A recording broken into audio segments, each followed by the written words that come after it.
Hello everybody and welcome to this new series on this new channel that I just whipped up in 5 seconds. Alright, so jumping into this tutorial, I assume you already have these two programs, Visual Studio Code and Python, installed on your computer. If you don't, I'll put links in there right now. I'm not really going to cover them too much. Just all you have to do is just download them. They're very easy downloads. Once you're in Visual Studio Code, this is the place where you're going to do most of your coding at. Right now, we're just going to open a new file. Now, the first thing you want to do is go up to File and open up New File. Right now, it's untitled because it doesn't really do anything. If I try putting in any command here, it won't really work because, well, it doesn't know what program is running. So what I'm going to do is go back to File and I'm going to click Save As. Now I can just title it whatever I want. This is a very important part. You need to put a .py at the end of it, because now, since there is a py at the end of it,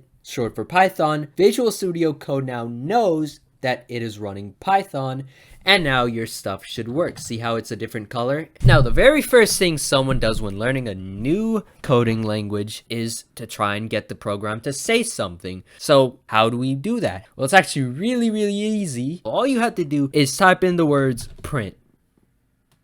Now, that's not all you have to do. Obviously, if I just press print right here, it's not going to do anything. You put what you want to print in a parenthesis. So let's just type out hello world. You run your code by pressing this tiny little triangle at the top.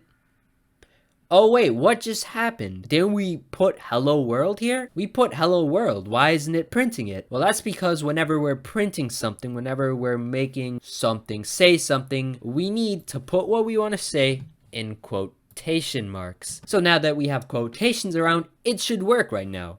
See? Look, it worked. Now you know how to print stuff. Wow.